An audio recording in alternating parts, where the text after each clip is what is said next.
Welcome back, seekers of historical truth and explorers of bygone eras. Today we're setting aside the gleaming armor of knights and the intricate politics of kings to get down to the very bedrock of medieval society, to the fuel that powered the vast majority of its people. We're not talking about dragon-roasted feasts or gilded goblets of wine. We're digging into the humble, often harsh, reality of what filled the bellies, or often didn't quite fill them, of the medieval peasant. Prepare to have any romantic notions of rustic plenty thoroughly dispelled as we uncover what did peasants eat in medieval times. It's a story of resilience, resourcefulness, and a whole lot of roughage. But before we ladle out that first bowl of historical pottage, if this is the kind of deep dive into the everyday lives of the past that gets your historical gears turning, then please do show your support by hitting that subscribe button and joining our community of curious minds. It means the world and helps us keep these journeys into history coming. And as we embark on this new series, I'd be thrilled if you'd drop a comment below letting us know what country you're watching from. Plus, I'm always on the lookout for our next exploration into historical realities, especially those unfortunate predicaments. So tell me, what other historical roles, civilizations, or unfortunate predicaments do you think deserve to be with us in Next Nights? Share your ideas and suggestions in the comments below. I read every single one. Right then, let's get to the heart of it, the medieval peasant's plate, or more accurately, their bowl or trencher. If there was one single, undeniable truth about the peasant diet in medieval times, it was this: it revolved almost entirely around grain. Grain was life. It was the sun around which their meager culinary solar system orbited. Forget lavish spreads of meat or delicate confections. For you, the medieval peasant, your daily energy, your very survival, was baked into, boiled from, or brewed with the humble grains wrested from the soil through backbreaking labor. Which grains are we talking about? Well, that depended on where you lived, the quality of your lord's land, and the patch you were allowed to cultivate for yourself, if any, and the whims of the weather. Wheat, the aristocrat of grains, was often grown, but much of the fine. White flour it produced was destined for the lord's table or the wealthier townsfolk. You might get some of the coarser wheat bran, or perhaps be allowed to grow a small amount if your land was particularly good. More commonly, your daily grind was fueled by hardier, less glamorous cereals. Rye was a stalwart, especially in poorer soils and colder climates, producing a dark, dense, and often slightly sour bread. Barley, another tough customer, was equally prevalent, used for both bread and that other peasant essential, ale. Oats, too, were a familiar friend, usually boiled into a thick porridge or gruel that could fill a cold belly on a winter's morning. Spelt, millet, and buckwheat also made appearances in various regions, each offering its own particular texture and, often, lack of exciting flavor. The undisputed king of grain-based peasant food was bread. This wasn't your artisanal sourdough or your fluffy white sandwich loaf. Peasant bread, often called maslin if it was a mix of wheat and rye, or simply rye bread or barley bread, was a hefty, substantial affair. It was dark in color, incredibly dense, and frequently coarse, sometimes containing visible pieces of chaff or grit from the imperfect milling process. You see, you rarely milled your own grain. That was usually done at the lord's mill, and for the privilege, the miller, often a mistrusted figure, would take a portion of your precious flour as payment, the multure. What you got back was often the rougher stuff. Baking this bread was another communal or laborious task. Some villages had communal ovens, where you'd take your dough, if you had enough flour to make any, and pay another fee, perhaps in loaves, for its use. More often, especially for the poorest, bread might be baked on a griddle over the open hearth in your hut, or directly in the embers, resulting in a flat, often smoky and ash-covered loaf. This bread was the very definition of the staff of life. It was eaten at every meal if you were lucky enough to have it. It was often stale, as baking was an infrequent event. You'd gnaw on it, dip it into your pottage to soften it, or if it was truly ancient and hard as a rock, it might even serve as your plate, a trencher onto which your other meager foodstuffs were piled. You'd eat the sauce-soaked trencher afterwards, ensuring not a single calorie went to waste. But bread was just one manifestation of the grain's dominance. The perpetually simmering cauldron that hung over your hearth was more often than not filled with some form of boiled grain. This was your pottage, your gruel, your frumenty if wheat was involved, and perhaps a little milk or sweetener could be spared, a rare treat. Oats or barley would be boiled with water for hours, sometimes with a handful of peas or beans thrown in for added substance, perhaps some foraged wild greens, or a single precious onion, if your garden plot had been kind. This slop, for want of a better word, was the breakfast, dinner, and supper for countless medieval peasants. It was warm, it was filling, in a stolid, heavy sort of way, and it provided the sheer bulk needed to fuel a day of relentless physical toil in the fields. Flavor, texture beyond lumpy or gluey, these were secondary concerns if they were concerns at all. The goal was to stave off the gnawing emptiness in your belly, to provide the raw energy to wield a scythe or guide a plow from sunup to sundown. This wasn't a diet of choice. It was a diet of absolute necessity. The fields you worked dictated what you ate, and those fields were mostly dedicated to these hardy, reliable, calorie-dense grains. They were the backbone of your existence, the very currency of survival in a world where a failed harvest meant not just a lean winter, but the very real prospect of starvation. And as you chewed your way through another mouthful of gritty, dark bread, or spooned another serving of bland, steaming pottage, you knew with a certainty that settled deep in your bones that tomorrow would bring much, much more of the same. But what else accompanied these mountains of grain? What meager additions might have graced your peasant table? So you're surviving just about on a relentless diet of dense, dark bread and a perpetually simmering cauldron of boiled grains. Your pottage, your gruel, the very fuel of your arduous medieval life. It's a beige existence, a culinary landscape painted in shades of gruel gray and rye brown. But surely you think there must have been something else to break the monotony, some splash of color or different texture to accompany those endless mountains of grain? Well, yes, there was. But prepare to temper your expectations, because we're not talking about exotic imports or carefully cultivated delicacies. We're talking about the humble, hard-won produce of your own small patch of earth and the wild offerings of the hedgerows and woods. If you were a peasant, especially a villain tied to your lord's manor, you likely had access to a small plot of land attached to your hovel, your croft or curtilage. This wasn't a sprawling market garden. It was a tiny allotment, perhaps no bigger than a modern suburban backyard, but it was absolutely vital for your survival.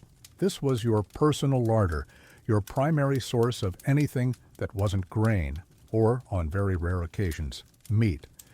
Here, with painstaking labor, using crude tools like a digging stick or a simple hoe, you and your family would cultivate the vegetables that formed the other essential pillar of your diet.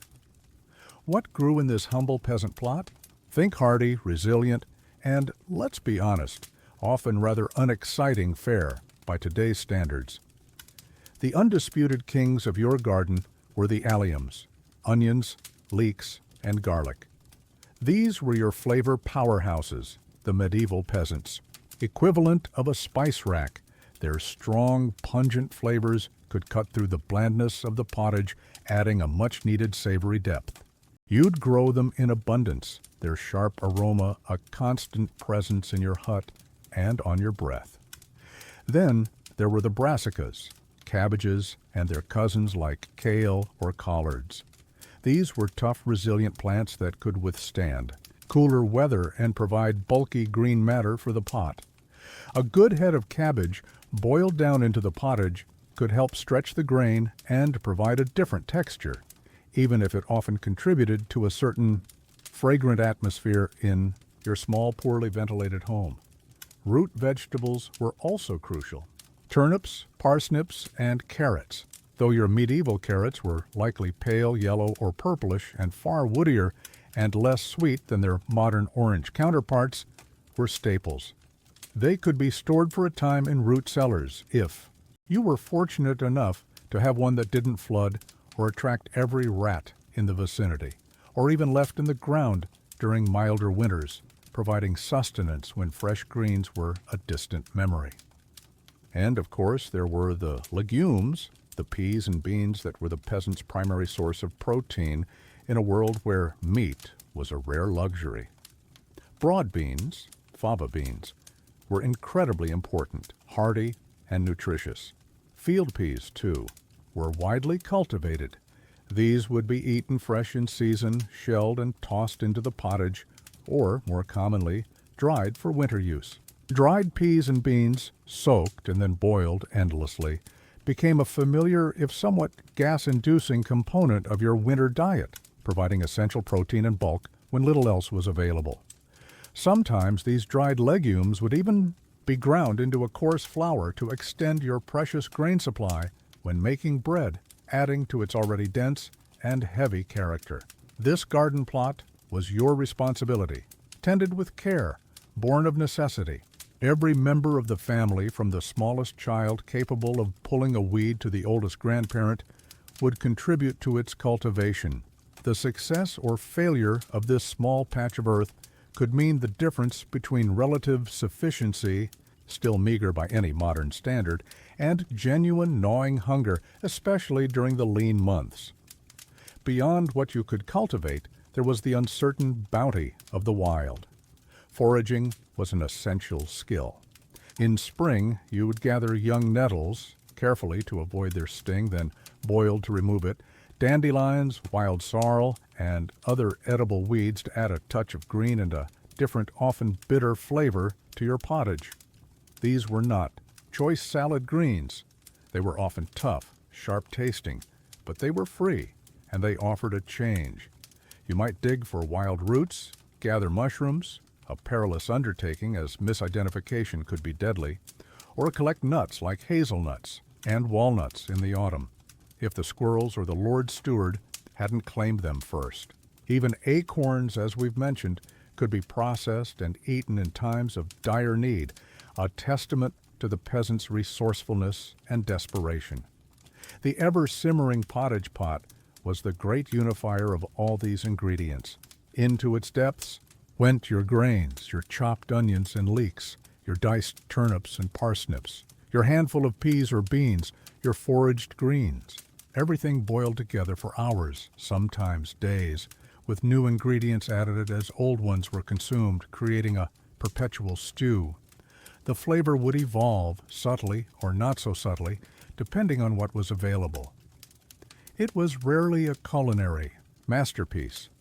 More often it was a thick, homogeneous, and fundamentally bland concoction, its primary virtues being that it was hot, filling, and made use of every last scrap. But it was yours, the product of your toil in the fields and your small garden, a testament to your ability to wring sustenance from an often unforgiving earth. And as you dipped your coarse bread into that steaming bowl, you knew that this humble, vegetable-laden pottage was, alongside your bread, the very essence of your survival, the stuff that kept body and soul tenuously together in the harsh medieval world.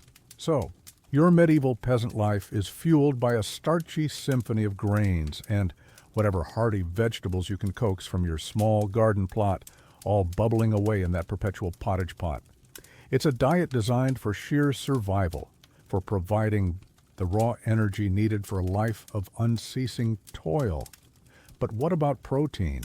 Beyond the essential peas and beans, what other sources of this vital nutrient might occasionally grace your humble table, breaking the monotony of your largely vegetarian Existence, prepare for a tale of rare treats, forbidden temptations, and the precious perishable gifts of your few domestic animals. For you, the medieval peasant, meat was not a daily expectation. It was an event, a luxury, often tied to specific feast. Days, the slaughter of an aging animal, or, if you were fortunate, the successful rearing of your own precious livestock. The undisputed king of peasant meat, when it was to be had, was pork. Why? Because pigs, unlike cattle or sheep, which often required better pasture, usually controlled by the Lord, were incredibly efficient scavengers. Your pig, if you were prosperous enough to own one, would happily root around in the forest, if you had pannage rights to let it forage for acorns and beech mast, gobble up household scraps, and generally fend for itself with minimal input from you. It was your walking larder, your four-legged savings account. Come late autumn, often around Martinmas, it was slaughtering time. This was a significant event, a communal effort perhaps, yielding a bounty that needed to be carefully preserved to last through the lean winter months. Every single part of the pig was used. Nothing went to waste. The fresh meat, the offal, liver, kidneys, heart, intestines, cleaned and used for sausages, if you had the skill in spices, which was rare, would be consumed quickly, a brief, joyous feast. But the majority of the pig would be destined for preservation. Salting was paramount. Great slabs of pork would be rubbed with precious salt, itself a valuable commodity, and packed into barrels. Bacon and ham would be smoked high in the rafters of your smoky hut, the wood smoke adding flavor and acting as a preservative. These preserved pork products, doled out sparingly, would be your main source of meat throughout the winter, a salty, chewy, and intensely savory addition to your pottage, or eaten with your coarse bread. What about other meats? Beef was a much rarer commodity for a peasant. Cattle were primarily valued as plow animals for their strength in the fields. An old ox or dairy cow, past its working prime or too old to give much milk, might be slaughtered. But the meat from such an animal would be incredibly tough, stringy, and require hours upon hours of slow boiling in the pottage pot to render it even remotely chewable. Mutton from sheep was more common in sheep-rearing areas, but again, a healthy sheep was more valuable for its wool and its potential to produce lambs. And then there was the forbidden meat, the tantalizing bounty of the Lord's forest. Deer, wild boar, rabbits, hares. These creatures roamed freely, a visible temptation to a hungry peasant family. But they were protected by harsh forest laws. To be caught poaching, taking the Lord's game, could result in brutal punishment, heavy fines, imprisonment, mutilation, like the loss of a hand or an eye, or even death. Yet the lure of fresh meat, the thrill of the illicit hunt, meant that some peasants, driven by hunger or a rebellious spirit, would risk it, setting snares or using a well-aimed stone to bring down a rabbit. If successful, the kill would be cooked and consumed in utmost secrecy, every morsel savored, the bones buried deep to hide the evidence. Poultry offered a more accessible, if still limited, source of protein. Chickens were common, scratching around your hut, but they were prized far more for their eggs than for their meat. A laying hen was a continuous source of nourishment, too valuable to be casually consigned to the pot. Only an old, non-laying hen or a cockerel surplus to requirements might be eaten, usually boiled down in the pottage to extract every last bit of flavor and nutrition from its scrawny frame. Eggs themselves were a precious gift, a perfect package of protein and fat. You'd gather them carefully, using them to enrich your pottage, or perhaps, as a rare treat, frying them in a little lard, if you had a pan and could spare the fat. Dairy. Products, too, were a crucial part of your protein intake, though fraught with their own set of challenges. If your family owned a cow, a goat, or even a few ewes, their milk was liquid gold. But fresh milk, as we've discussed, spoiled with alarming speed without refrigeration.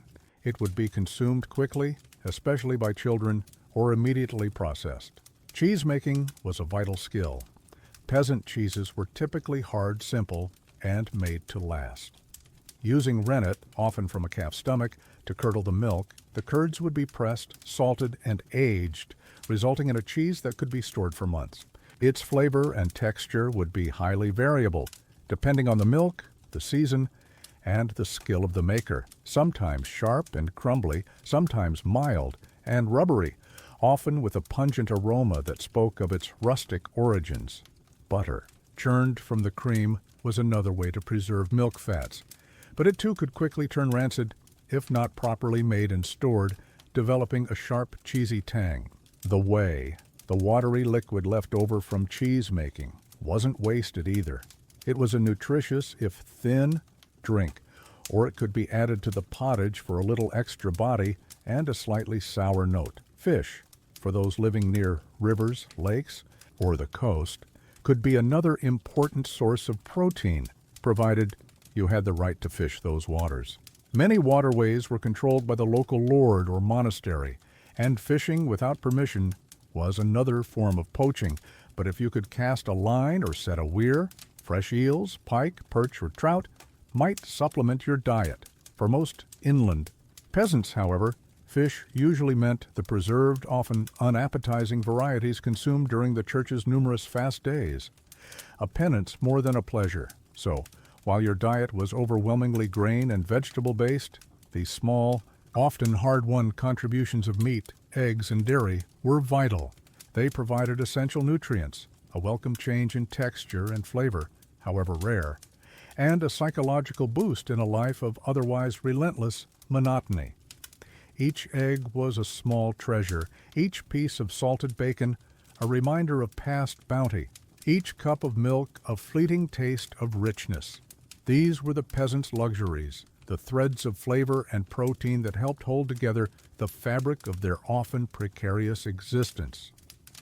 You've wrestled sustenance from the unyielding earth in the form of coarse grains and humble vegetables, and on rare, cherished occasions you've even tasted the richness of meat or the simple bounty of an egg or a bit of cheese.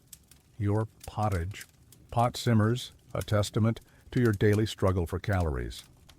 But what did you, the medieval peasant, drink to wash down this often monotonous fare, to quench your thirst after a long day of back-breaking labor under a merciless sun, or to find a sliver of warmth in the bone-chilling damp of winter? Forget flagons of spiced wine or goblets of clear, cool water drawn from pristine springs. Your drinking options were as limited and often as suspect as much of your diet. Water, the most basic of human needs, was a treacherous friend in the medieval world. While you might have a village well or access to a nearby stream or river, the concept of sanitation as we know it was utterly alien. These water sources were often alarmingly close to animal enclosures, middens, dunghills, latrine pits, and the general refuse of daily life. Contamination was rife. Drinking untreated water was a constant gamble, a potential invitation to dysentery, the dreaded bloody flux, typhoid, cholera, and a host of other waterborne afflictions that could lay you low for weeks or carry you off entirely. So while you certainly drank water out of necessity, especially when working in the fields, it was often approached with a degree of caution, or at least a stoic acceptance of the risks involved. The undisputed king of your medieval peasant beverages, the liquid that truly fueled your world, was ale.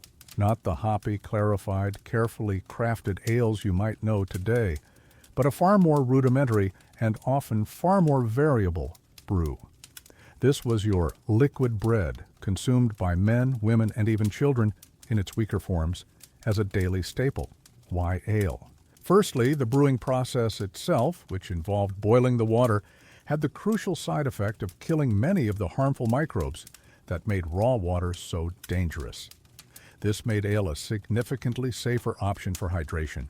Secondly, it was a valuable source of calories. Made primarily from barley, but also oats or sometimes wheat, ale provided much-needed energy for your arduous life. Brewing was often a domestic task, particularly for small beer. The weak, low alcohol. Ale intended for everyday family consumption.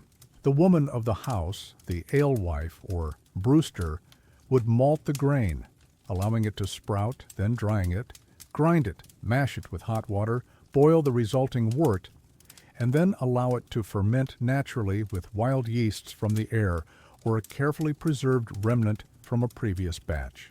Before the widespread adoption of hops, which came later in the medieval period and was slow to reach many rural areas, ale was often flavored and preserved with a mixture of herbs and spices known as gruit. This could include bog myrtle, yarrow, heather, rosemary, or other local botanicals, each adding its own particular and often quite bitter or strongly flavored character to the brew. The quality of your home-brewed or village-brewed ale would have been wildly inconsistent. It was often cloudy, yeasty, and prone to souring quickly if not consumed relatively fresh. The taste could range from a thin, watery, slightly sweetish brew to a thick, almost porridgey concoction or a sharply acidic, vinegary disappointment.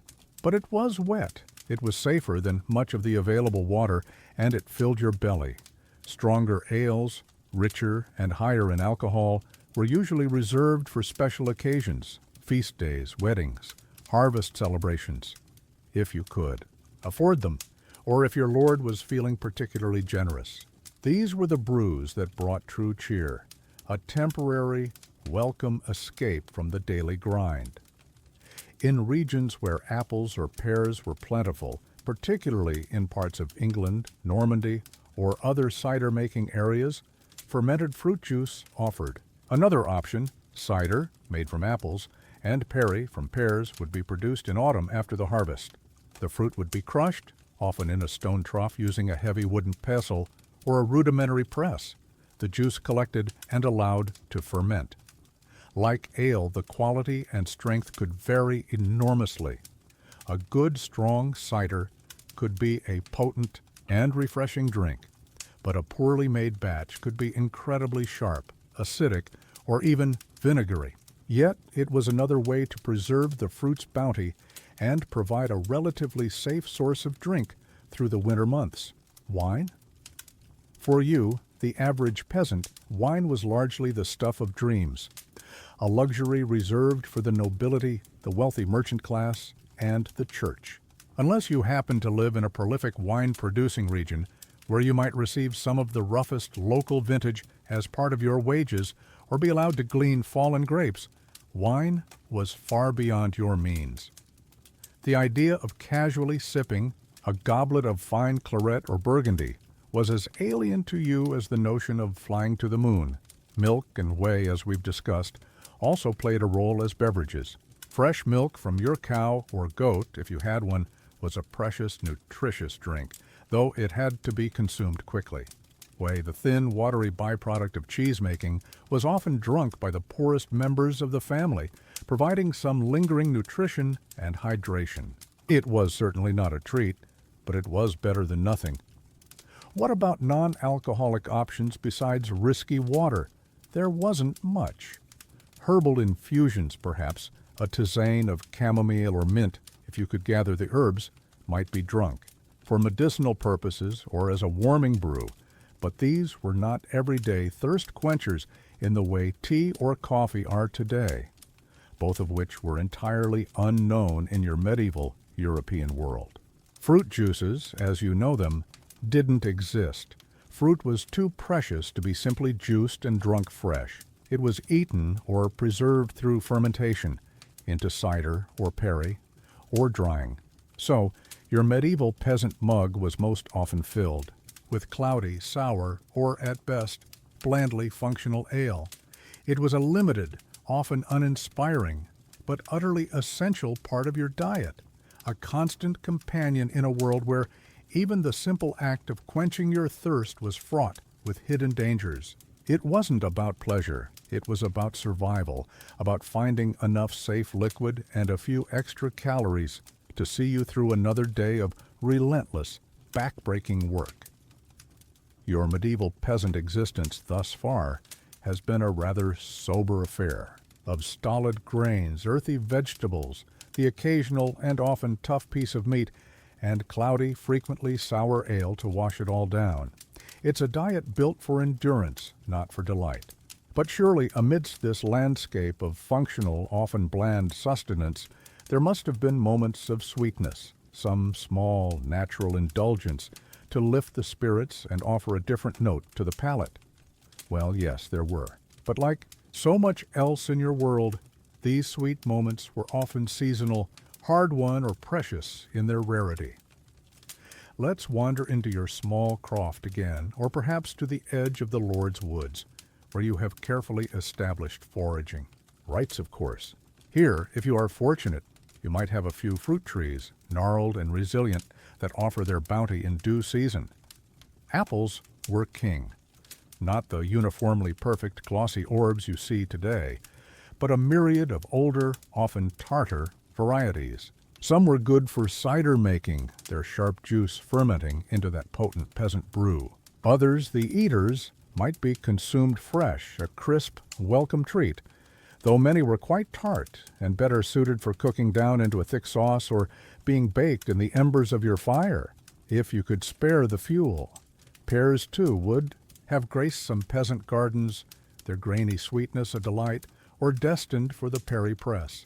Plums and damsons, their skins ranging from dusky blue to vibrant red, would offer a burst of juicy sweetness in late summer, eaten straight from the tree or perhaps boiled down, with a little honey if you had it, to make a simple fruit pottage or a preserve that might, with luck, last a little way into the colder months. Cherries, both wild and cultivated, were another fleeting, jewel-like treat, their season short, their flavor intense. You'd compete with the birds for every precious drupe. These fresh fruits were a vital source of vitamins, though you wouldn't know that word, a burst of vibrant flavor in a mostly monochrome diet, and a welcome change from the endless cycle of boiled grains and roots. But their season was ephemeral. What then? Preservation was key, though your methods were rudimentary. Sliced apples and pears could be laid out on hurdles to dry in the sun or by the faint warmth of the hearth, becoming leathery, chewy rings that would have to be soaked before they could be added to winter pottages or pies, if you ever achieved such a luxury. Some fruits might be packed in honey, a very expensive method of preservation, usually beyond your means, or perhaps simmered into a thick fruit cheese that would keep for a while. For the most part, though, fresh fruit was a glorious but temporary abundance. Beyond the cultivated fruits of your croft, the hedgerows and woodlands offered their own wild bounty if you knew where to look and dared to venture. Blackberries, with their dark, juicy sweetness, would stain your fingers and lips in late summer. Wild strawberries, tiny but intensely flavored, were a hidden treasure in sunny clearings. Raspberries, rosehips, rich in what you didn't know was vitamin C, often made into a tart concoction. Sloes, impossibly astringent until after the first frost, then perhaps used to flavor illicitly brewed spirits or mead, and haws from the hawthorn tree. These were all part of your foraged larder. Each handful was a small victory, a taste of wild sweetness wrested from nature. Nuts were another crucial element, providing not just a different texture and flavor, but also valuable fats and proteins. If your lord allowed it, or if they grew on common land, you might gather walnuts and hazelnuts, cobnuts or filberts. These could be eaten fresh, their milky kernels a delight, or dried and stored for the winter to be cracked by the fireside on a cold night or ground into a meal to add richness to your bread or pottage. Acorns, though bitter and requiring a laborious process of leaching out their tannins by soaking them in multiple changes of water, were a known famine food, ground into a coarse flour when all else failed. Beech mast, the small triangular nuts of the beech tree, could also be gathered and eaten, though often in small quantities. And then there was honey, the medieval peasant's primary and often only source of concentrated sweetness.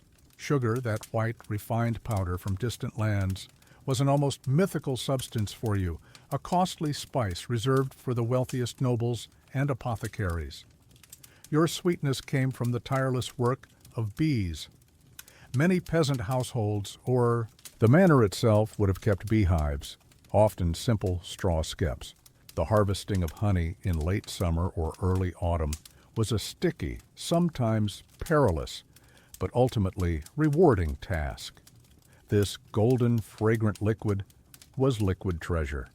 You wouldn't be drizzling it liberally over everything, as it was too precious. A small amount might be used to sweeten a special pottage or a batch of ale being brewed for a feast day.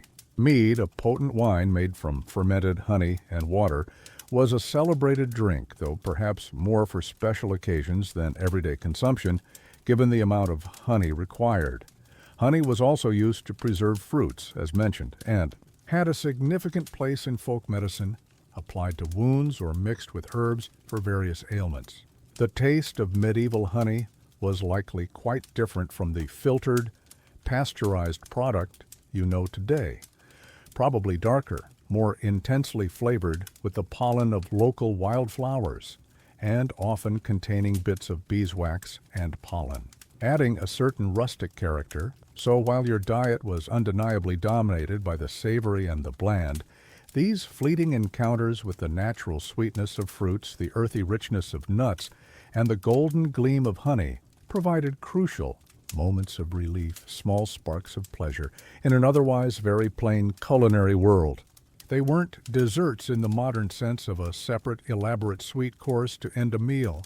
For you, the peasant, they were integral parts of your survival strategy.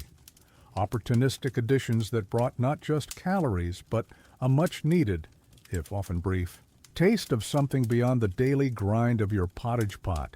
You've coaxed a meager harvest from your small garden plot, perhaps managed to rear a pig to slaughter, or gathered a fleeting bounty of wild fruits and nuts.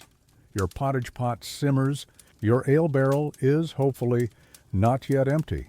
But the medieval year is a relentless cycle of feast and famine, of brief abundance followed by long, lean stretches where fresh food is a distant memory. For you, the peasant, survival through the bleak winter months and the dreaded, hungry gap of early spring depended entirely on one crucial, never-ending battle: the fight against rot, the ceaseless effort to preserve every precious scrap of nourishment.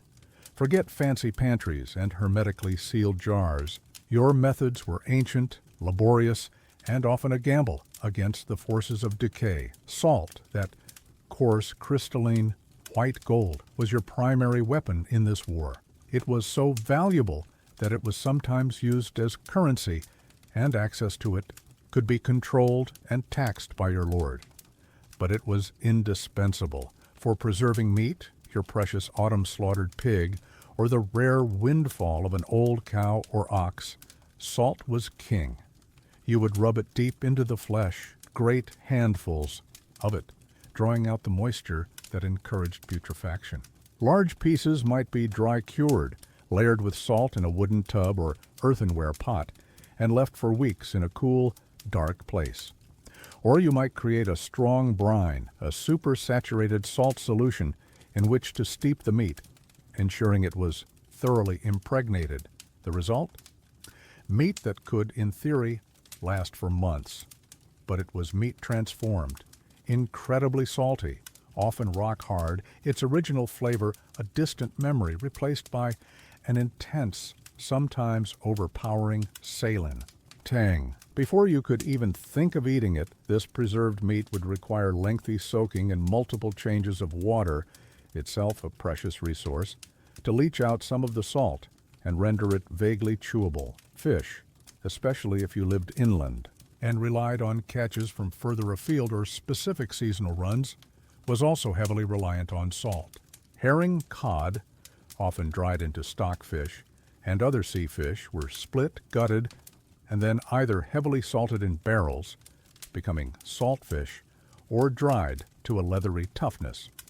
Again, edibility often required a long and tedious process of soaking and rehydration. Smoking was another ancient and effective technique, particularly for your prized bacon, hams, and some types of fish, like herring. making kippers or bloaters or eels. After an initial salting or brining, the meat or fish would be hung high in the smoky rafters of your own hut, a convenient, if rather pungent, method that meant your living space was perpetually perfumed with wood smoke and curing pork. The smoke from your hearth fire, ideally from specific types of hardwood, would slowly dry the product, while a host of chemical compounds in the smoke acted as antimicrobials, inhibiting the growth of bacteria. This not only preserved the food, but also imparted a distinctive, often delicious, smoky flavor that was a welcome change from the general blandness of your diet. Drying, perhaps the oldest preservation method of all, relied on the power of air, and if you were lucky with the climate and season, the sun. Sliced apples, pears, plums, and other fruits would be laid out on wooden hurdles or strung on cords to dry, shrinking and shriveling into leathery, chewy morsels that retained a concentrated, if somewhat altered, sweetness.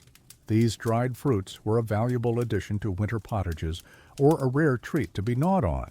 Peas and beans, once harvested, were almost always dried thoroughly before being stored in sacks or clay pots, ensuring a supply of protein throughout the year. Herbs gathered from your garden or the wild would be hung in bunches from the rafters, to dry, their fragile aromas carefully preserved for flavoring your endless stews. In some coastal areas with sun and wind, fish would be simply gutted and hung on wooden racks to air dry until they were as hard as boards. Even thin strips of meat, if you couldn't afford enough salt for a full cure, might be sun-dried or dried slowly by the hearth into a kind of jerky. Pickling and fermentation were your sour saviors, particularly for vegetables. Cabbage, that stalwart of the peasant garden, could be shredded, salted, and packed tightly into crocks to undergo lactic acid fermentation, transforming it into sauerkraut or a similar pungent, tangy preserve that could last for months, and, unknowingly too, you retained some of its vitamin C. Other vegetables, onions, turnips, carrots, even some foraged roots or greens might be preserved in brine, salt, and water, or, if you could afford it or make your own, in vinegar, creating sharp, acidic pickles that added a much-needed zing to your otherwise stolid fare. Beyond these, more active methods, simple storage played its part. Root vegetables like turnips, parsnips, and carrots could be kept for a surprisingly long time if stored correctly in a cool, dark, and relatively dry root cellar, a pit dug in the earth, perhaps, lined with straw if you had one.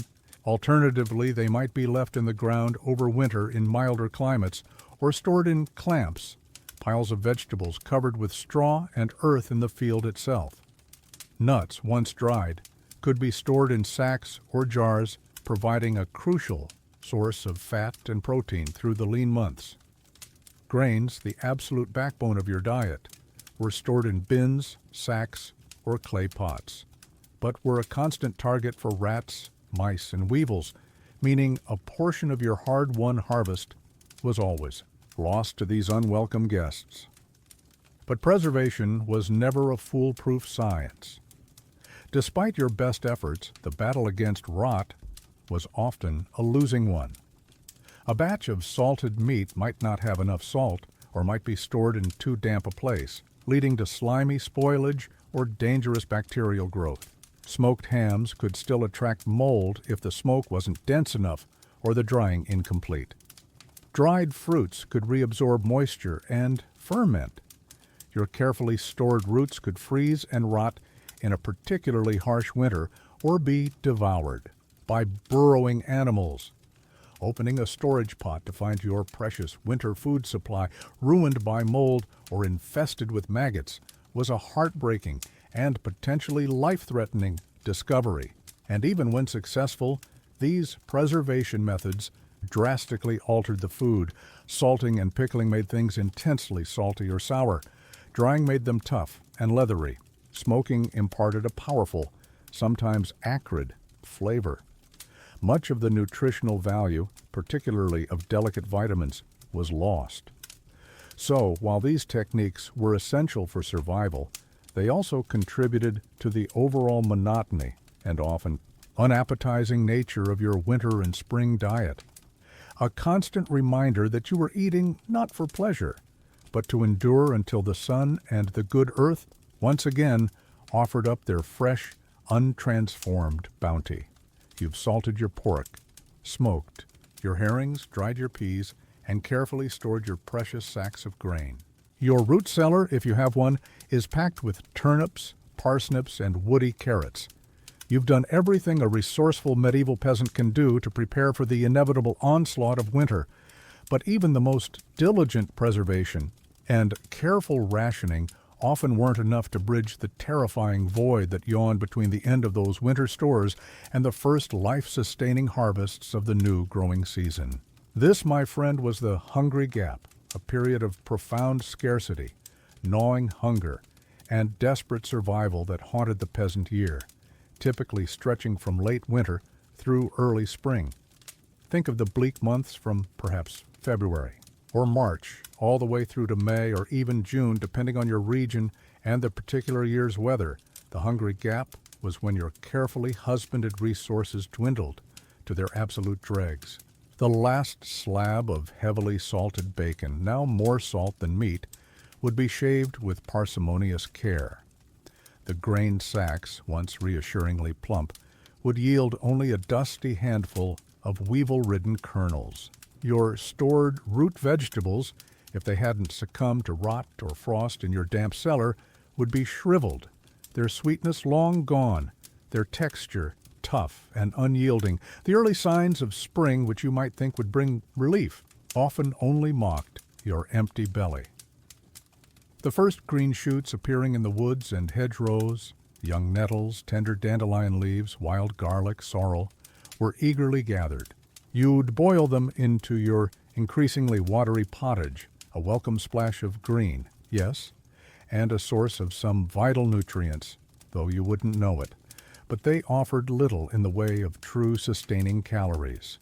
They were a garnish on a plate of starvation, a temporary distraction from the deep, persistent ache in your stomach. The main crops, the new plantings of barley, oats, peas, and beans that you toiled over in the cold spring fields, were still weeks, even months, away from yielding anything edible. So, what did you actually eat during these desperate times? You ate what was left, however unappetizing, the very bottom of the barrel, literally. The saltiest, toughest, oldest bits of preserved meat, if any remained at all, would be boiled for hours to extract every last vestige of flavor and nutrition. You might resort to grinding up dried pea or bean haulms, the stalks and leaves, to mix with the last scrapings of flour to make a truly desperate kind of bread. The dregs of your ale barrel would be thin and sour indeed. Foraging became not just a supplement, but a primary, urgent activity. Every member of the family, from the youngest child capable of bien sûr edible plants to the oldest, most stooped grandparent, would be out searching. You'd dig for any edible root that might have survived the winter, pig nuts perhaps, or the tough roots of common weeds. Elm bark, believe it or not, was sometimes stripped from trees, dried, and ground into a coarse meal to be mixed with flour in times of extreme famine, a truly unpalatable but calorie-providing last resort. You'd gather snails if you could find them, or even grubs and worms, your revulsion overcome by the sheer primal need for sustenance. The greatest temptation and the greatest folly during the hungry gap was to consume your seed grain, the precious kernels set aside for planting the next season's crops. To eat your seed corn was to eat your future, to condemn yourself and your family to an even worse hunger the following year. Yet, when children were crying from empty bellies, when your own strength was failing from malnutrition, the desperate urge to consume that small store of potential life could be almost overwhelming. It was a terrible gamble, a choice between immediate relief and future devastation. The physical consequences of this prolonged period of near starvation were severe. Malnutrition was rampant. You would grow thin, your ribs showing, your skin sallow. Your energy levels would plummet, making the hard agricultural labor required for spring planting, plowing, sowing, weeding, an almost superhuman effort. Deficiency diseases, though not understood as such, would take their toll. Wounds would heal slowly, if at all. Your resistance to common illnesses would be dangerously low, and a simple cough or fever that you might have shaken off in a time of plenty could now prove fatal. Infant and child mortality, always tragically high, would spike during these lean months. The psychological impact was just as profound. The constant gnawing hunger, the anxiety of not knowing where the next meal would come from, the sight of your own children growing weak and listless. It created an atmosphere of despair and social tension. Tempers would be short, minor disputes could flare into bitter quarrels.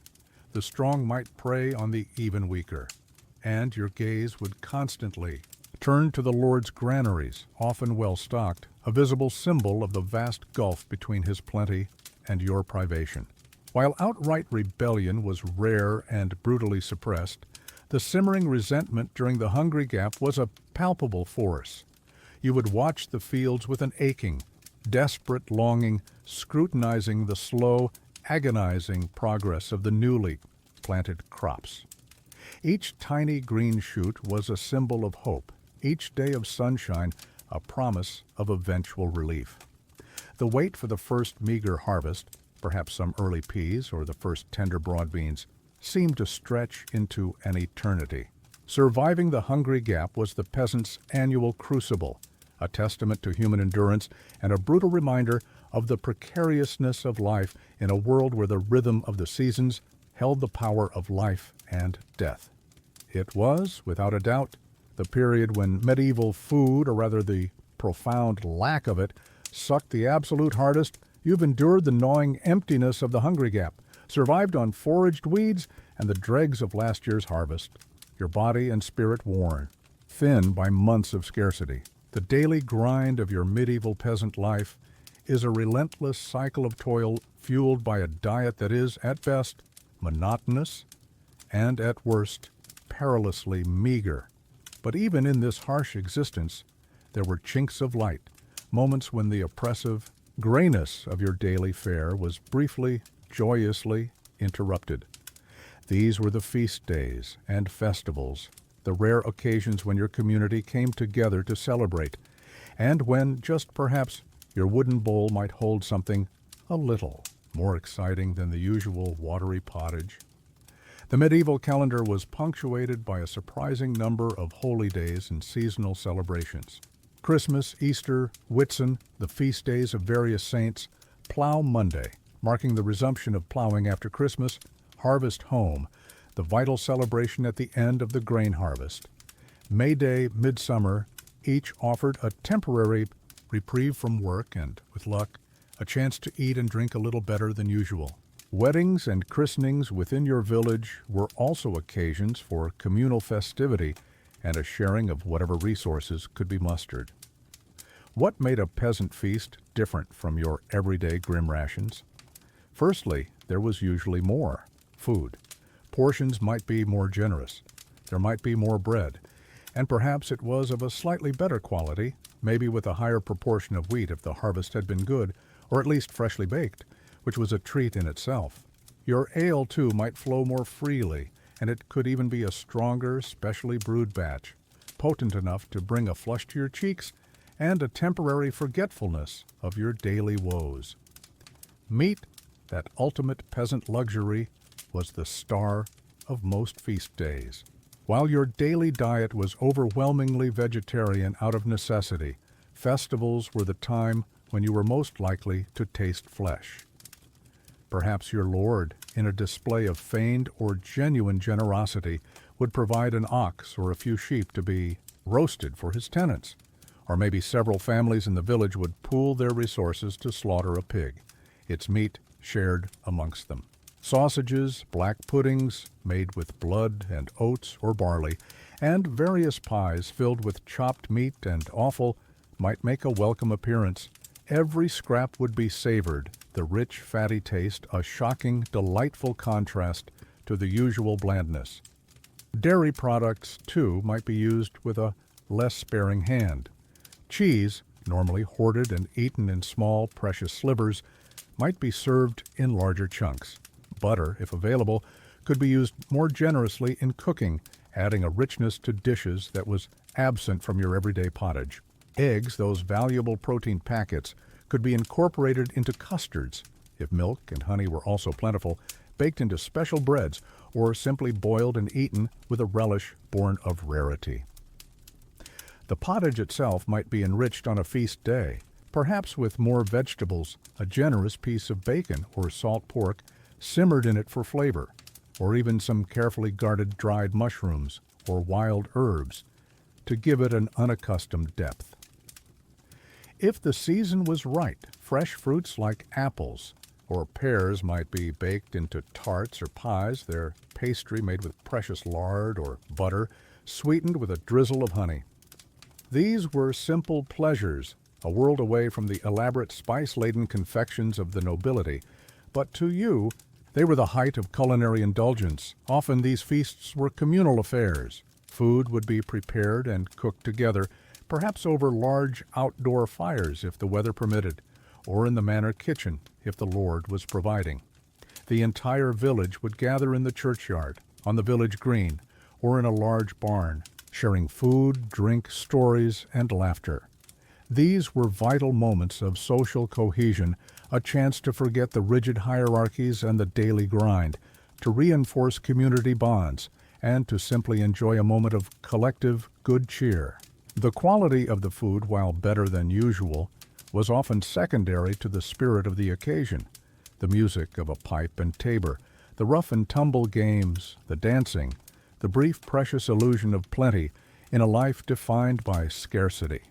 It's important to remember, however, that even a peasant feast was still a very humble affair by modern standards, and often a world away from the romanticized images of groaning medieval banquet tables. Spices, beyond perhaps a touch of locally grown mustard seed or some common garden herbs, would be entirely absent. The ingredients were still fundamentally simple, dictated by what the local land and season could provide, and the plenty was always relative, always shadowed by the knowledge that the lean days would soon return. Moreover, the Lord's generosity on such occasions was often carefully calculated. Providing a feast for his tenants was a way to display his wealth and magnanimity, to reinforce their loyalty and their obligations to him. It was part of the complex web of medieval social relations, a performance of lordship as much as an act of charity.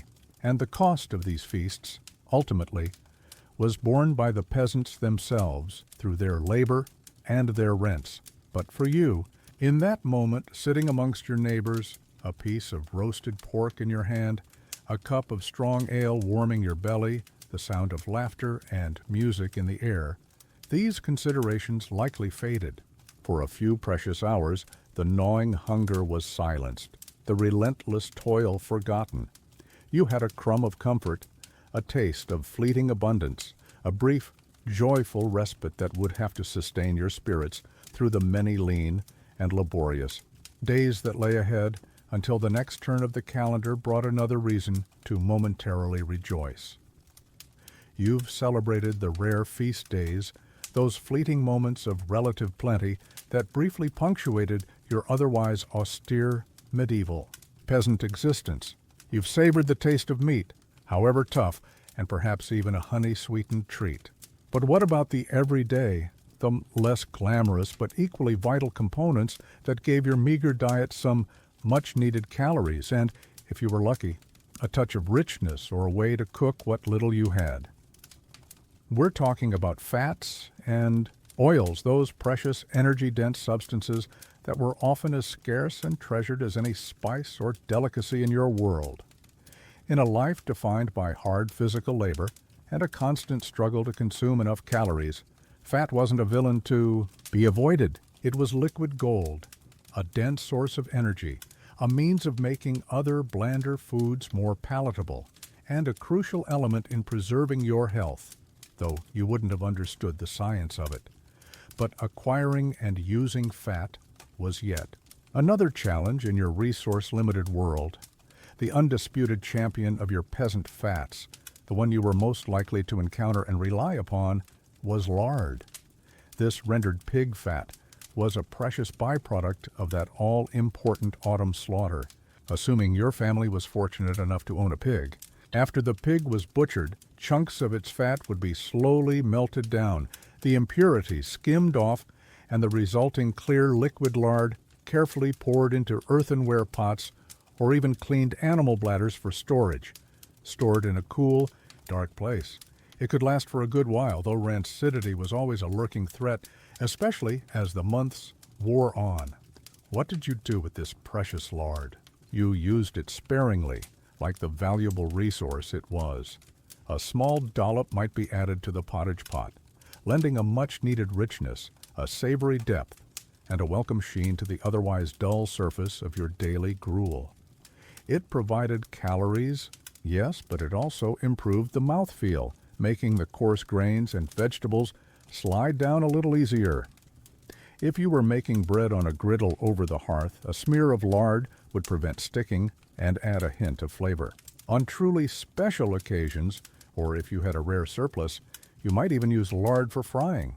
Perhaps some foraged mushrooms, a few slices of apple, or even a fritter made with flour and ale, a decadent treat indeed. The smell of sizzling. Lard, however infrequent, would have been a deeply comforting and enticing aroma in your smoky hut. Butter, that other common animal fat, was a more perishable and often more luxurious commodity for you. If your family owned a cow, a few goats, or even sheep that were milked, you would have access to cream, which could then be laboriously churned into butter. This was typically women's work, a rhythmic, arm-aching process using a simple wooden dash churn or by simply shaking cream in a sealed container. The resulting butter, fresh and sweet, was a delight. Spread thinly on your coarse bread, a true indulgence, or perhaps stirred into your pottage for added richness. But fresh butter didn't last long without refrigeration. To preserve it, you'd have to salt it heavily, which altered its flavor and texture, making it more akin to the strong-tasting, often slightly cheesy, salted butter of later ages. Even then, it was prone to turning rancid, especially in warmer weather, developing a sharp, unpleasant tang that you might still consume out of sheer necessity, your palate long accustomed to flavors that would make a modern diner recoil. Beyond lard and butter, other animal fats were scavenged and utilized whenever possible.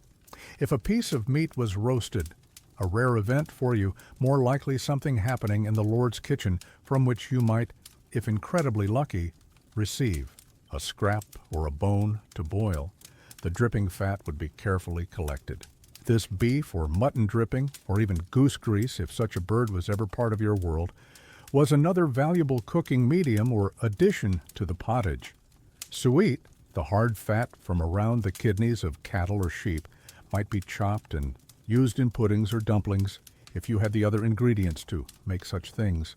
What about vegetable oils? Here, your options as a Northern European peasant were generally far more limited than, say, your Mediterranean counterparts who had access to plentiful olive oil. Olive oil was an expensive import, far beyond your reach, reserved for the wealthy or for liturgical use in churches.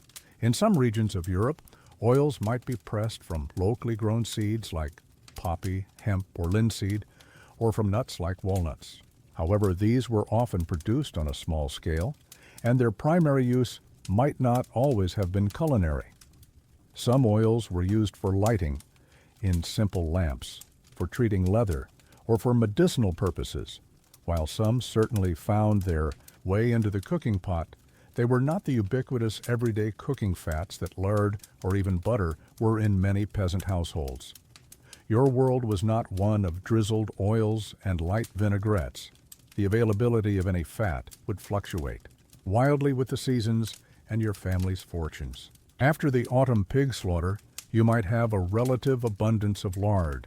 If your cow was fresh in milk, Butter might be more plentiful, but as winter progressed and the hungry gap loomed, these precious stores would dwindle. Your pottage would become leaner, your bread drier.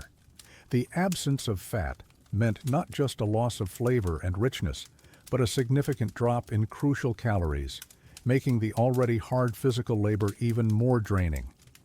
Fat, then, was more than just a cooking ingredient. It was a marker of relative well-being. A family that could afford to add a knob of butter to their pottage or fry their occasional egg in a spoonful of lard was doing better than many of their neighbors. The gleam of grease on a bowl of stew was a small but significant sign of comfort in a world where such comforts were few and far between. It represented stored energy, a buffer against hunger, a fleeting moment of richness in an otherwise lean and often tasteless existence, and you treasured every last drop. You've toiled in your fields from dawn till dusk, your back aching, your hands raw. You've carefully tended your small garden plot, coaxed a meager harvest of vegetables, perhaps even managed to fatten a pig through the autumn months. You've preserved what you can against the lean times, your small store of salted meat, dried peas and coarse grain, a fragile bulwark against starvation. But here's a bitter truth of your medieval peasant existence. A significant portion of everything you produce, everything you painstakingly grow or rear, is not actually yours to eat. Before you can even think about feeding your own family, you must first satisfy the voracious appetite of the feudal hierarchy.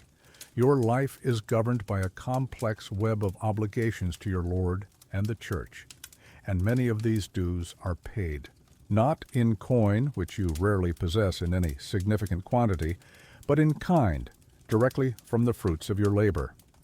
This system, while ensuring the Lord's larder is well stocked and the church receives its due, often means your own pot remains depressingly empty, even after a supposedly good harvest. First, there's the rent for the very land you work.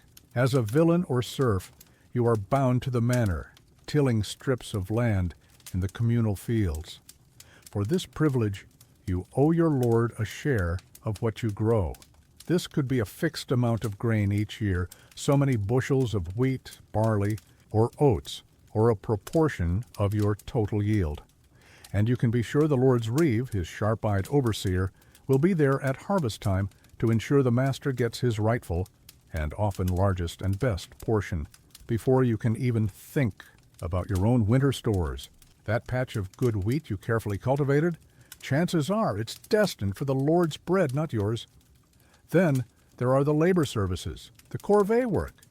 For several days each week, perhaps 3, sometimes more, you are required to work not on your own pitiful strips of land, but on the Lord's domain, his private fields.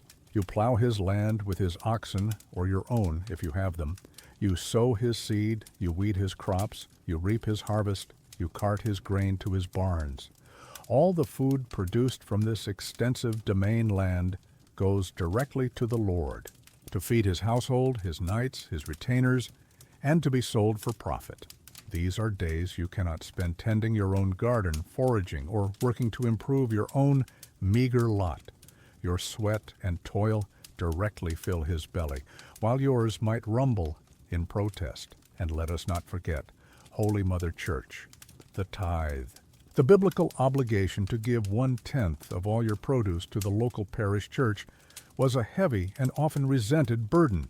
1 sheaf in every 10 from your grain harvest, 1 lamb or calf in every 10 born to your livestock if you were so fortunate, 1/10 of your eggs, your cheese, your honey, even 1/10 of the meager produce from your garden plot. All this was claimed by the parson.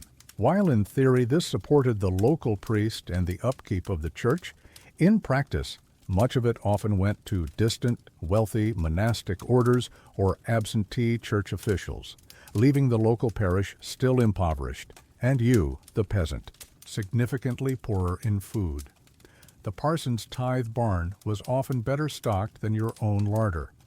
Beyond these major obligations, there were a host of other manorial dues and fees that could further deplete your food supply. You had to pay a fee, usually in flour or loaves, to use the Lord's mill to grind your grain. You weren't allowed to use your own hand quern. You paid a fee to use his communal oven to bake your bread. If you brewed ale, there might be a tax or a portion due to the Lord. When you died, your family might owe a hiriot, often your best remaining animal, to the Lord as a death duty. Fines for minor infractions of manorial law were common and could be paid in chickens, eggs, or grain. Each fee, each fine, each due was another small bite taken out of your family's already insufficient food supply. The psychological impact of this constant siphoning off of your hard-won produce was immense. Imagine harvesting your grain knowing that the best sheaves, the plumpest ears, will be taken by the reeve and the tithe proctor before you can even assess what's left for your own survival. Imagine slaughtering your only pig, the one you've carefully fattened for months, only to see a prime portion immediately claimed by the Lord or given as a due. It fostered a sense of helplessness, of working endlessly for others, with only the scraps left for yourself.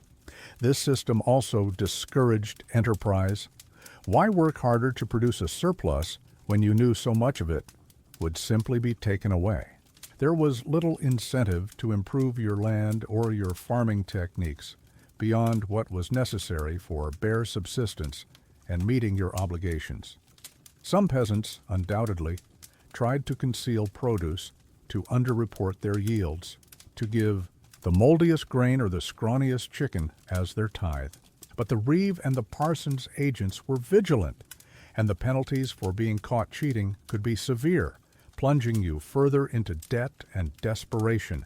So, even in years of good harvests, after the Lord's portion, the church's tenth and the myriad other fees had been paid, what remained for your own family's sustenance was often alarmingly little. This relentless economic pressure, this constant skimming off the top by a hungry and demanding hierarchy, was a fundamental reason why your medieval peasant diet was so often meager, monotonous, and precarious. You weren't just battling the soil and the seasons, you were battling a system designed to keep you in a state of perpetual near subsistence, ensuring that the choicest morsels always ended up on someone else's table. You've seen how the feudal system, with its relentless demands of rent, labor, and tithes, ensures that a significant portion of the food you painstakingly produce never even reaches your own humble table. Your pot, more often than not, contains the leavings, the coarser grains, the less desirable cuts, after the Lord and the parson have taken their substantial share. This enforced scarcity, combined with the inherent limitations of medieval agriculture and food preservation, didn't just mean a life of monotonous meals and a constantly rumbling stomach. It exacted a heavy, often brutal toll on your physical health and well-being. Imagine your body, the very vessel of your existence, trying to sustain itself, to fuel long days of back-breaking labor in the fields, on a diet predominantly composed of coarse bread, watery pottage, and whatever meager vegetables you could cultivate or forage. While these foods provided bulk and some essential calories, they were often woefully deficient in the wide array of vitamins, minerals, and high-quality proteins necessary for robust health, growth, and resilience against disease. Let's start with your very stature. Compared to the well-fed nobility whose skeletons archaeologists occasionally unearth, or even to modern populations, you, the medieval peasant, were likely shorter, your growth potentially stunted by chronic undernutrition during your formative childhood years. A diet lacking sufficient protein and essential nutrients simply didn't allow your body to reach its full physical potential. Your bones might be less dense, your frame slighter, a physical testament to generations of making do with too little. Then there were the invisible deficiencies, the insidious lack of micronutrients that would manifest in a host of unpleasant and often debilitating ailments. Without a consistent supply of fresh fruits and vegetables year-round, a near impossibility for you, vitamin C deficiency leading to scurvy was a recurring winter and spring visitor. Imagine your gums bleeding, your teeth loosening, old wounds reopening, your joints aching with a deep, debilitating pain, all because your diet lacked the fresh greens and fruits that were abundant only for a fleeting season. Vitamin A, crucial for good eyesight and healthy skin, would also have been in short supply, especially during the long winter months when fresh green and yellow vegetables were scarce. This could lead to night blindness, making it difficult for you to navigate in the dim light of your hut or the twilight hours. Your skin might be rough, dry, and prone to infections. Iron deficiency anemia from a lack of red meat and a diet heavy in grains that can inhibit iron absorption would have been rampant, especially among women of childbearing age. This would leave you feeling perpetually fatigued, weak, short of breath, your capacity for hard labor significantly diminished, even as that labor was demanded of you daily. In some inland or mountainous regions, a lack of iodine in the soil and diet could lead to goiter, a grotesque swelling of the thyroid, gland in the neck, and cretinism in children. Your immune system, your body's first line of defense against the myriad diseases that stalked the medieval world, would be compromised by this constant nutritional stress. A simple cold could easily develop into a life-threatening lung infection. Skin infections from minor cuts and scrapes sustained during fieldwork could fester and spread, leading to debilitating sores or even blood poisoning. Childhood diseases like measles and whooping cough, dangerous even for well-nourished children, would sweep through peasant communities with devastating effect, carrying off a heartbreaking number of your young. You were quite simply more vulnerable, your body less equipped to fight off the infections that were an inescapable part of medieval life. And what about your teeth? That diet of coarse, gritty bread, often containing literal stone dust from the milling process, acted like sandpaper on your dental enamel. Combined with a near-total lack of oral hygiene, beyond perhaps rubbing your teeth with a twig or a rough cloth, dental decay, abscesses, and premature tooth loss were virtually universal. Imagine the chronic, agonizing pain of a rotting tooth, the difficulty of chewing even your already tough and unappetizing food, and the further impact this would have on your ability to extract nourishment from your meals. Your digestive system, too, would be under constant strain.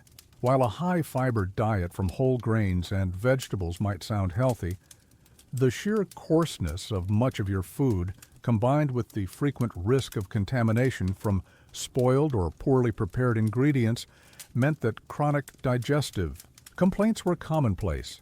The flux, dysentery, stomach cramps, intestinal parasites, these were familiar, unwelcome companions, further draining your body of vital nutrients and energy. For women, the burden was often even greater. A lifetime of nutritional deficiency, compounded by the immense physical demands of numerous pregnancies and relentless labor, led to high rates of maternal mortality. Malnourished mothers gave birth to smaller, weaker babies who themselves faced an uphill battle for survival on a diet that offered little beyond what their mother could provide. The cycle of poor nutrition and ill health was tragically self-perpetuating. All of this, the stunted growth, the deficiency diseases, the weakened immunity, the dental woes, the digestive issues, contributed to a significantly lower life expectancy for you, the medieval peasant, compared to your noble counterparts or to people in later, better-fed eras. Life was often short, brutal, and punctuated by frequent bouts of illness directly linked to the inadequacies and perils of your daily diet. The food you ate, or rather the food you so often didn't have enough of, was not just a source of blandness and monotony.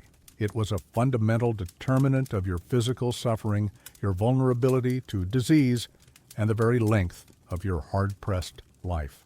You've now journeyed through the daily grind of your medieval peasant diet, from the ubiquitous pottage and coarse bread to the rare feast day indulgence, the perilous nature of your drink, and the constant, gnawing threat of the hungry gap.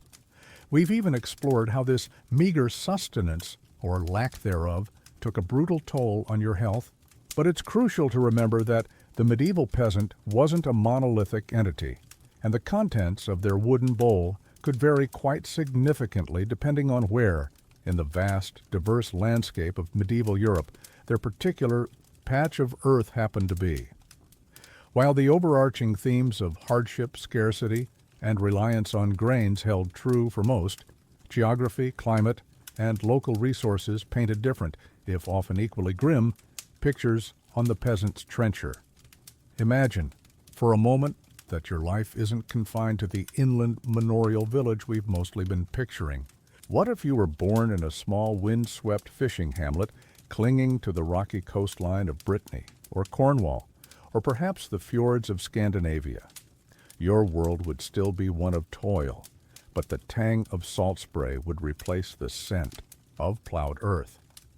While you might still cultivate a small plot of hardy vegetables and oats if the soil allowed, a significant portion of your diet and your livelihood would come from the sea. Fish, in its many forms, would be a far more constant companion. You'd venture out in small, sturdy boats, if you had access to one or were part of a crew, to catch herring, cod, mackerel, haddock, and whatever else the often treacherous waters yielded. Shellfish, mussels, oysters, whelks, limpets could be gathered from the rocks and shores at low tide, providing a gritty but protein-rich addition to your diet. Seaweed, too, might be harvested, dried, and added to your potages for its salty flavor and, unknown to you, its mineral content, life. By the sea offered a different kind of protein bounty, but it came with its own set of perils. Storms could claim boats and lives. Fishing was dangerous and unpredictable, and access to fishing grounds was often as strictly controlled by local lords or guilds as hunting rights were inland. Preservation was still paramount. Huge quantities of herring and cod would be salted, dried, or smoked, not just for your own winter stores, but as a vital trade commodity. So, while you might taste fresh fish more often than your inland cousin, you'd still be intimately familiar with the leathery toughness of stockfish and the overpowering saltiness of barreled herring. Now, let's transport you to a rugged, mountainous region, the Alps, perhaps, or the Pyrenees, or the remote highlands of Scotland. Here, arable land for growing grains would be scarce, the growing seasons short, and the winters long and brutal. Your diet would likely be even more reliant on incredibly hardy grains like oats and barley, perhaps some rye. But pastoralism, the keeping of livestock adapted to harsh terrain, would play a much larger role. Goats and sheep would be your mainstay, clinging to the steep slopes. Their milk and the cheese and butter made from it would be absolutely central to your diet, perhaps strong, pungent goat cheeses or hard, long-lasting sheep's cheeses. Meat from these animals would still be a rarity, an old ewe or billy, goat slaughtered when it could no longer produce, its tough flesh destined for the pottage pot. You might have more opportunities for foraging mountain herbs, berries, and perhaps, if you were nimble and daring, for snaring small, elusive mountain creatures, always at risk from the Lord's foresters. Isolation in these mountain communities could also mean that when famine struck, due to a failed crop or a particularly harsh winter, relief was very far away, and survival depended entirely on your own meager, carefully hoarded resources. Consider, too, the peasant living on the edge of a vast forest or woodland. While the prime game was off-limits, the forest could offer other sustenance. Pannage rights for your pigs, allowing them to fatten on acorns and beech mast, were crucial. You'd be an expert forager of nuts, walnuts, hazelnuts, chestnuts. In some regions, and a vast array of fungi, a perilous undertaking where one mistake in identification could be your last. Wild berries, fruits like crab apples, and edible greens would be gathered with skill. And let's be honest, the temptation and opportunity for poaching small game, a rabbit, a squirrel, a few birds snared quietly, would be ever present, a constant dance with danger that might yield a precious, secret feast. Travel south towards the Mediterranean world, Italy, southern France, parts of Iberia. And your peasant diet, while still one of poverty and toil, takes on a different character. Here, wheat might be more common than rye or barley. Olive oil, pressed from the groves that dotted the landscape, would likely be your primary cooking fat, replacing the lard or butter of the north. Wine, even for the peasant, was often a more common daily drink than ale, the local vintage rough, but plentiful. Your garden might yield figs, grapes, and different varieties of beans and greens. The diet was still simple, still reliant on grains and vegetables, but the core ingredients, the flavors, the very rhythm of the agricultural year were shaped by a different sun, a different soil. Yet scarcity, crop failures, and the demands of landlords were just as real. Even within a single region, the specific nature of the soil, the local microclimate, the particular customs of the manor, or even whether your village was on a major trade route or utterly isolated, could subtly alter the contents of your bowl. A village on chalky downland might struggle to grow much beyond hardy grains and sheep, while one nestled in a fertile river valley might have better access to a wider range of vegetables and perhaps some freshwater fish. A major outbreak of animal disease in one area could wipe out precious livestock, plunging those peasants into deeper misery than their neighbors just a few miles away. Localized famines triggered by drought, flood, blight, or the ravages of warfare were a terrifyingly common feature of the medieval landscape, forcing people to resort to the most desperate of measures, consuming foods that even by the usual grim standards of your diet would be considered utterly repulsive. So, while the overarching narrative of the medieval peasant diet is one of hardship and limitation, it's important to remember this rich tapestry of regional variation. The suckiness of your food might have had a different flavor, depending on whether you were battling salty gales on the coast or icy winds in the mountains.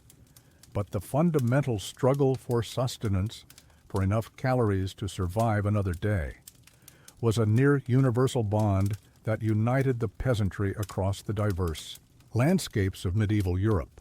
Each region presented its own unique set of challenges, its own specific forms of culinary misery, and its own ingenious, if often inadequate, solutions for survival. We've journeyed through the fields and forests, the orchards and alehouses, exploring the myriad components, both meager and occasionally, very occasionally, more plentiful, that made up your medieval peasant diet. We've seen how regional variations might offer different local flavors to your hardship. But now, let's step inside your hut, into the very heart of your domestic world, the place where these raw ingredients, however humble, were transformed into something resembling a meal. We're talking about your kitchen, though that term might conjure images far grander than the reality you inhabited. Forget spacious, well-lit rooms with dedicated work surfaces and rows of gleaming copper pots. Your peasant kitchen was, most likely, not a separate room at all. It was simply a designated area within your small, often one-room timber-framed or wattle and daub dwelling that you shared with your entire family, and quite possibly during harsh winter nights, some of your precious livestock, a chicken or two, perhaps even the family pig if space was truly tight and warmth paramount. The floor was beaten earth, perhaps strewn with rushes that were changed infrequently, adding their own musty aroma to the general atmosphere. Light filtered in through a small, unglazed window hole, covered with oiled parchment, or a wooden shutter in bad weather, or simply through the open doorway, leaving much of the interior in perpetual smoky gloom.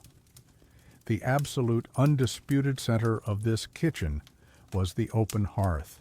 This might be a simple circular depression in the earthen floor, perhaps ringed with a few stones, or a slightly raised platform of clay or stone built against one wall. There was rarely a proper chimney as you'd recognize it. Smoke from the constantly burning fire fueled by scavenged wood, peat, or even dried animal dung if wood was scarce, was supposed to find its way out through a hole in the thatched roof or simply seep through the thatch itself. In reality, much of it eddied around inside, stinging your eyes, coating every surface with a layer of greasy soot, and leaving you and your family perpetually smelling like a poorly managed bonfire. This smoky, dim environment was where all your culinary magic, or lack thereof, happened. Suspended over this fire from a hook and chain, perhaps a ratchet hook, allowing you to adjust its height, would be your primary and often only cooking vessel, the cauldron. This was usually a large, heavy pot made of iron, if you were relatively prosperous, or earthenware, more common for poorer peasants and prone to cracking. This single pot was your culinary workhorse. In it, your perpetual pottage simmered, day in and day out, a constantly evolving stew of grains, vegetables, and whatever else came to hand.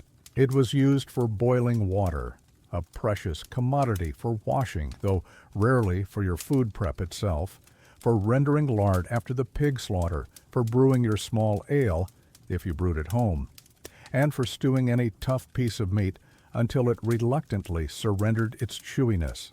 Cleaning this behemoth, caked with layers of burnt-on food, would have been a difficult task, often involving scraping with a knife or scouring with sand and rough grasses. What other tools graced your humble hearth? You'd have a knife, of course. A sturdy all-purpose blade that served for everything from slicing your coarse bread and chopping vegetables to whittling wood or even defending yourself if need be. Spoons, usually carved from wood, were essential for stirring the pottage and for eating it. Your tableware consisted of simple wooden or earthenware bowls and mugs.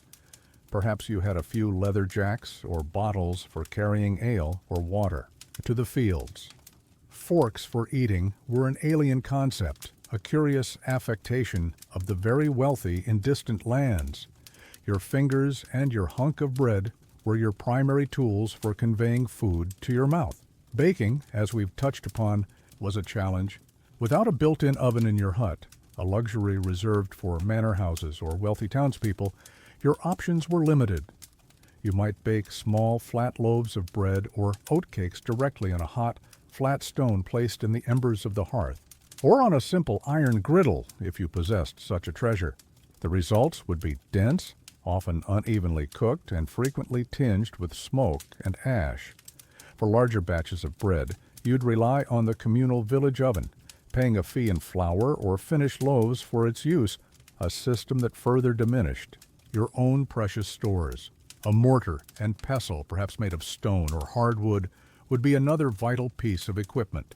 You'd use it for grinding spices, if you ever encountered any beyond mustard seed, crushing herbs to release their flavor, pounding nuts into a paste, or even, in a pinch, for grinding small quantities of grain if access to the Lord's mill was difficult or too costly.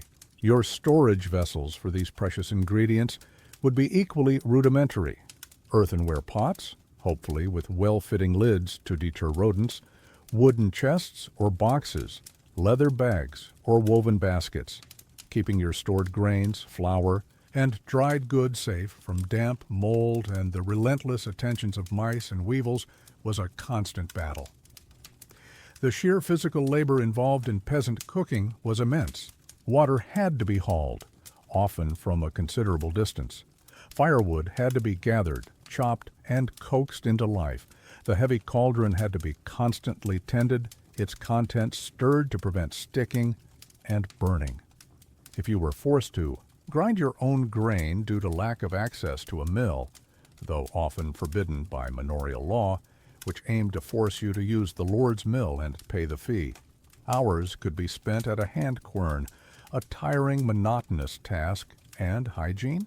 In this smoky, earth-floored, often animal-shared space with limited access to clean water and virtually no understanding of germ theory, food preparation was inevitably a less than sanitary affair. Hands that had just mucked out the pigsty or worked in the muddy fields would be the same hands kneading dough or chopping vegetables. Utensils were wiped, perhaps, but rarely scoured in the modern sense. This lack of hygiene, of course, contributed significantly to the risk of foodborne illness that we've discussed. So, your medieval peasant kitchen was less a place of culinary creation and more a battlefield of basic survival. With rudimentary tools, a smoky, challenging environment, and a constant struggle against spoilage and contamination, you toiled to transform meager ingredients into something that would, at the very least, keep your family alive for another day. The resulting food, shaped by these harsh realities, was inevitably simple, often monotonous, and a world away from the refined or even vaguely pleasant meals we take for granted. We've painted a broad, often grim picture of your medieval peasant. Diet, a landscape dominated by coarse grains, humble vegetables, the rare taste of meat, and the constant struggle against scarcity. You've endured the smoky confines of your one-room hut, wielded rudimentary tools to prepare your meager fare, and navigated the treacherous waters of food preservation and the dreaded hungry gap. But it's important to remember that the term peasant itself encompassed a surprisingly wide spectrum of economic and social standing, and these subtle differences could mean the world when it came to what ended up in your wooden bowl. Not all huts were alike, and not all bellies were equally empty. Imagine first that you are a villain or serf, depending on the exact region and period. Perhaps one of the more substantial tenants on your lord's manor. You hold a decent amount of land, perhaps 15 to 30 acres, scattered in strips across the great open fields. This land, while technically belonging to the lord and subject to all the dues and labor services we've discussed, still offers you a greater potential yield than many of your neighbors. With more land comes the possibility of a larger grain harvest. Your personal store of wheat, rye, or barley, after the Lord and the church have taken their considerable shares, might be just a little bit bigger, meaning your bread is slightly more assured, your pottage a fraction thicker throughout the year. With more land, you might also have a more substantial garden plot, your curtilage, allowing for a wider variety of vegetables and perhaps even a few fruit trees, an apple, a pear, or a plum that are truly your own. Crucially, you are more likely to own significant livestock. You might have a plow ox or share one with neighbors, essential for working your land and the Lord's. You almost certainly keep a pig, maybe even two, which means a more reliable supply of precious lard and a greater bounty of salted pork, and bacon come the autumn slaughter. You might own a cow or a few goats, providing that invaluable daily trickle of milk, which translates into small amounts of butter and cheese for your family. A flock of chickens scratching around your yard means a more regular supply of eggs, those perfect little packages of protein. Your daily pottage, while still the humble mainstay, might be enriched more frequently with a piece of bacon rind for flavor, a knob of butter for richness, or a few extra vegetables from your more productive garden. Your bread, while still coarse, might contain a higher proportion of wheat mixed with your rye or barley. On feast days, your contribution to the communal celebration or your private family meal might be just that little bit more substantial, a slightly larger joint from your own pig, a cheese made from your own cow's milk. Life is still incredibly hard, a constant struggle, but there's a thin buffer, a slightly wider margin between you and outright starvation compared to those lower down the peasant ladder. Now, picture yourself as a cotter or boarder. You hold much less land, perhaps only an acre or two, or just the small garden plot attached to your tiny cottage. You have little to no share in the great arable fields. Your ability to grow your own grain is severely limited. You are far more reliant on earning wages, often paid in kind, scraps of food, a little flour, by working for the Lord or for your wealthier villain neighbors during peak seasons like planting and harvest. Your diet is therefore much more precarious, much more dependent on the availability of work and the generosity, or lack thereof, of your employers. You are far less likely to own a pig, and almost certainly not a cow. A few chickens for eggs might be the height of your livestock ambitions. Your pottage will be thinner, more reliant on foraged greens, and the very cheapest grains or legumes you can acquire. Bread will be an even more precious commodity. The hungry gap will hit you harder and last longer. You are living much closer to the edge, where a failed garden crop, a harsh winter, or a period of unemployment can quickly tip you into true destitution. Your feasts are fewer and far more meager, perhaps just a slightly larger portion of the usual fare, or a small share from a wealthier neighbor's celebration. And then, at the very bottom of this rural hierarchy, are the landless laborers, those who possess no land at all beyond perhaps the dirt floor of a rented hovel, if they are even that fortunate. You are entirely dependent on seasonal wage labor, plowing, ditching, reaping, threshing. Your life, a constant search for the next day's work and the next meager meal. Your pay is almost always pitifully low, often just enough food to keep you alive to work another day. When work dries up, as it frequently does in the winter months, you face true desperation. Your diet is the most basic imaginable: foraged roots and weeds, scraps begged at monastery gates or from more fortunate households, perhaps even some of the desperation foods we've discussed before. You are the first to starve in a famine, the most vulnerable to disease, your existence a threadbare patchwork of hunger and uncertainty. These subtle but crucial differences in landholding, livestock ownership, and access to resources meant that while all medieval peasants shared a broadly similar dietary framework, the lived reality could vary significantly. The villain might grumble about the blandness of his pottage, but usually had enough of it. The cotter might frequently know the gnawing ache of an unfilled belly. The landless laborer might live in a state of perpetual, life-threatening hunger. The peasant dream, then, was often not one of noble luxuries or exotic spices.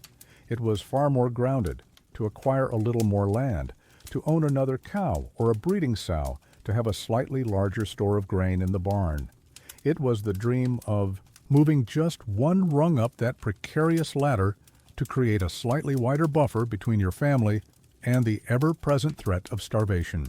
For in your world, even a subtle shade of difference in scarcity could mean the difference between enduring hardship and succumbing to it. And so, we come to the end of our journey through the often barren larder of the medieval peasant. We've shared your daily bread, gritty and dark though it was. We've peered into your perpetually simmering pottage pot, a testament to making something from almost nothing. We've tasted the fleeting sweetness of foraged berries and precious honey, felt the gnawing emptiness of the hungry gap, and understood the rare, explosive joy of a festival feast. We've seen how your very survival depended on an intimate, often brutal, knowledge of preservation, and how the fruits of your immense labor were constantly whittled away by the demands of your Lord and the Church. We've even glimpsed how your standing within the peasant hierarchy itself could mean the difference between a thin gruel and a slightly less thin one. What, then, is the lasting impression of what you, the medieval peasant, ate? It is above all a diet forged in the crucible of absolute necessity, a testament to human resilience in the face of unrelenting hardship. It was not a cuisine of choice, but of circumstance, not one of pleasure, but of sheer, unadorned survival.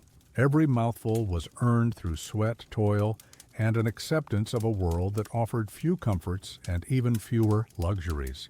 The pillars of your plate were humble, earthy, and endlessly repeated, grains in their many forms, bread that was, more often a chore to eat than a delight, porridges and gruels that offered bulk and warmth but little excitement, vegetables from your small garden plot, onions, leeks, cabbages, turnips, peas, beans, formed the backbone of your pottage, that ever-present, ever-evolving stew that was the true culinary constant of your life.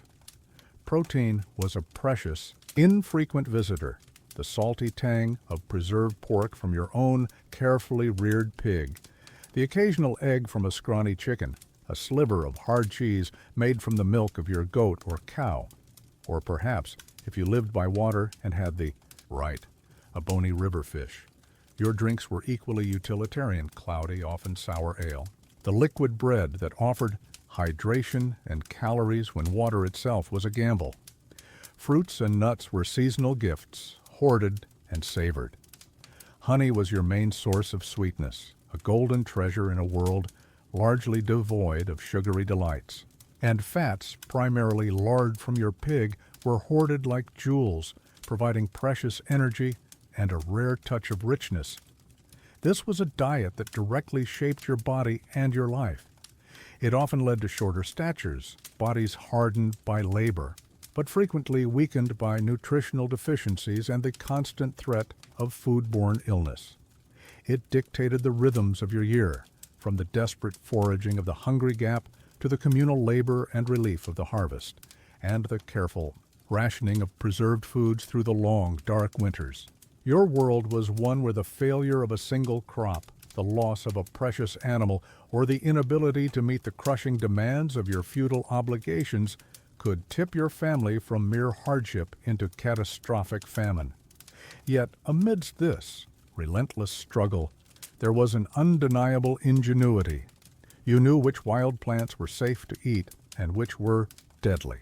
You understood the ancient arts of salting, smoking, drying, and pickling, transforming perishable goods into something that could sustain life through the bleakest months. You wasted nothing. Every part of an animal, every scrap from the harvest, found its use. This was not just about eating. It was about a profound, intimate, and often adversarial relationship with the land and the seasons, a constant negotiation with hunger. The food you ate was, in essence, the taste of toil itself. It was the flavor of the earth you plowed, the rain that nourished or failed to nourish your crops, the smoke from your humble hearth, the salt of your own sweat. It was a diet that fueled the building of great cathedrals, the clearing of vast forests, the endless wars of kings and nobles, all upon the aching backs and in the often empty bellies of peasants like you. So, as we leave your medieval world, let the image not be of romanticized, rustic simplicity, but of a people whose daily existence was a profound and often desperate struggle for the most basic human need, enough food to see another sunrise. The contents of your wooden bowl tell a story of incredible resilience, of making do, of surviving against the odds, in a world that offered you very few crumbs of comfort from its lavishly appointed but largely inaccessible table. Good night.